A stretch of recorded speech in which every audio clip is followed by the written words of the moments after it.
Hello and welcome back, it's Shrike here with another D&D video, and today I'm going to give you 5 ways you can speed up your combat in Dungeons and Dragons.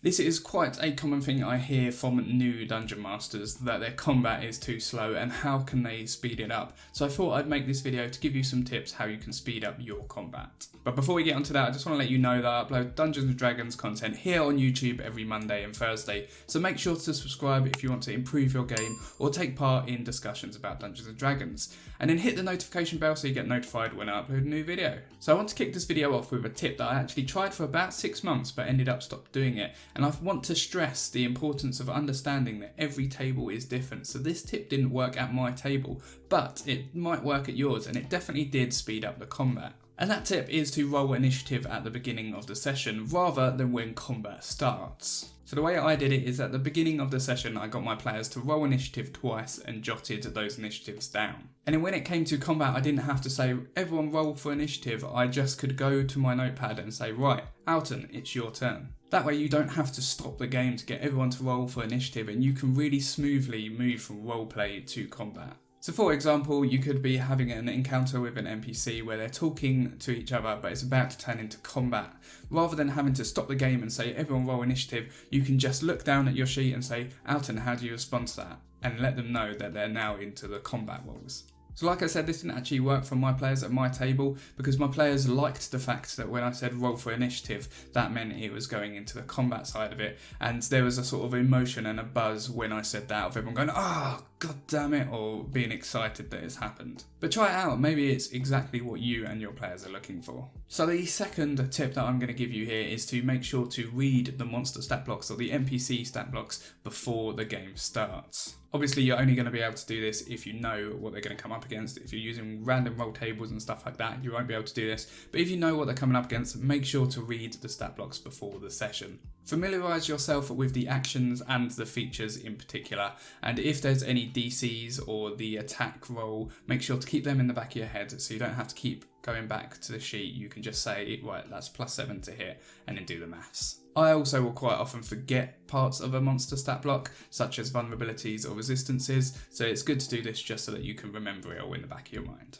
The third tip is something that you as a Dungeon Master can do, but you can also suggest that your players do it as well, and that's rolling your attack and damage rolls at the same time. By doing this, you're cutting down the time spent rolling dice by about half, which doesn't sound like much, but there's actually quite a lot of rolling dice in combat, so it does actually account for quite a lot of the time. So the idea here is that you have all of your attack and damage dice in your hand and you roll them together. You then look at the attack dice and you do the maths and see if you hit, and then if you do, you don't have to then stop and roll the damage dice because you've already got the damage dice there, so you could just do the maths and work out how much damage you do. And if you're playing something that has multi-attack, you can use color-coordinated dice to roll both of the attacks at the same time. So that way you know that your blue attack dice and your blue damage dice go together, and your red attack dice and red damage dice go together, for example. The fourth tip I'm going to give you is very specific to monsters and NPCs that have spells. So if you look at something like the Archmage's stat block, there's a lot of spells there, and if you haven't memorised them all, then in mid-game you might have to look stuff up,